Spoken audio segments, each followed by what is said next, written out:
I recently received this email from a casting director, which I thought was really nice. We very rarely get feedback from casting directors, so woohoo, and especially when it's positive. But instead of teaching a class to up-and-coming narrators on how to put together a website, I thought I would just show you a little bit of mine, and I could share some of the top tips and tricks that I learned from going to a lot of webinars with casting directors and what they're looking for in audiobook narrator websites, and hopefully you guys find something useful. The very first thing I would want to draw your attention to from my website is the fact that my email is listed in my header and it's right up top and it's on every page, so that it's just very easy to find. I have a little bio, a little intro here, but most importantly are my audiobook samples, which are what we call above the fold, meaning you do not have to scroll to see that is what they are, because every producer, every casting director that comes to my website, the first thing they're going to want to do is listen to my samples. My samples are listed consistently by genre, and I will highlight what sort of accents you can expect to hear in them. Sometimes I'll list down here if it's male-female dialogue, so that if they know what they're looking for, they know which sample to click on to get the best sense of how to cast me or if I'm a right fit.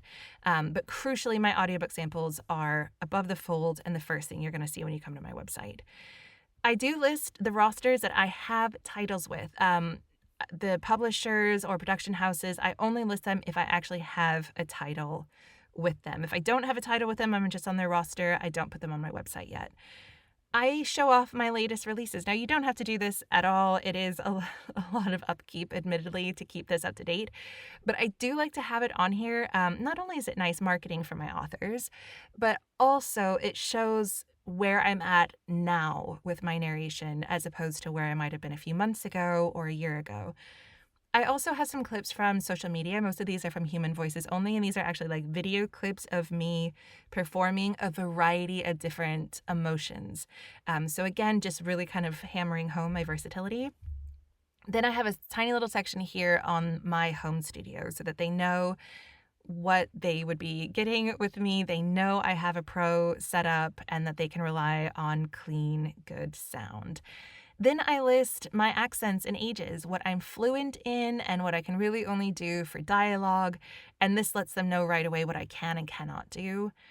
Some braggy award nominations, book events, which I don't really put on here for publishers so much, although I do like people to know that I promote their company, their books, and that I am out there and I am active in the community. And watch this space because I've got quite a few more that we're going to be adding here soon. And then I do have some listener reviews and some client reviews, and I also have some male narrators who I really like to work with and recommend. So that's really my landing page. I don't expect producers to go any further than that, but if they wanted, they could check out the audiobooks that I've done. Again, I've separated them by genre, feeling like that helps casting, but also if you're an audiobook listener and you make it to my website, you can find books based on your own interest.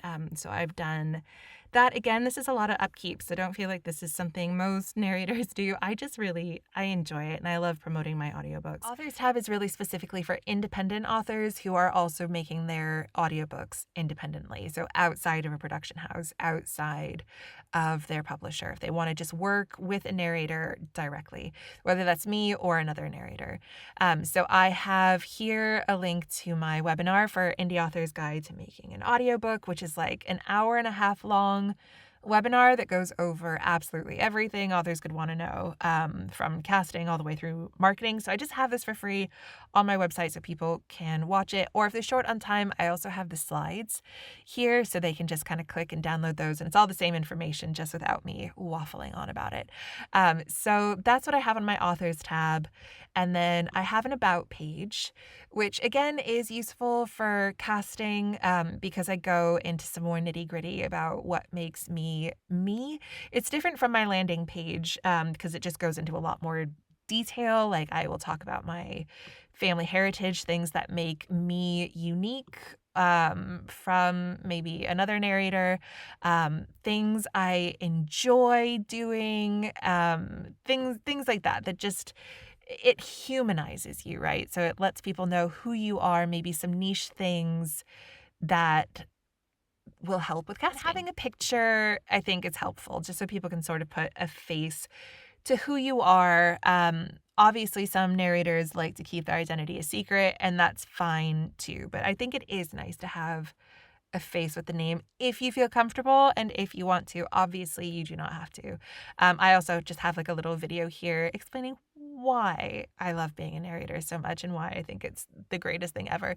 I have some repeat information here, but I also, because I do not keep my pseudonym private, I'm open about it. I also have that listed here, so that if a casting director is trying to find Dahlia Summers. Dahlia Summers does not have her own website, but she is part of mine. Maybe one day she'll get her own website since she does more work than Samantha Norbury. So there you go. Then I also, of course, have a contact page. Now, for my contact page, I have this little Wix form, but I don't love it. And you can see here, I'm like, just email me.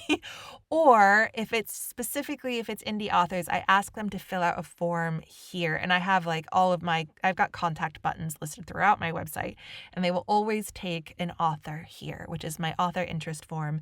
And this asks all of the relevant questions that I need to know in order to give quotes, let them know if it's something I'm comfortable doing, if it matches what I feel comfortable and happy working on. And then once they've filled out this, it goes directly to me and I'll know how to answer their questions and if we're a good fit to work together or not.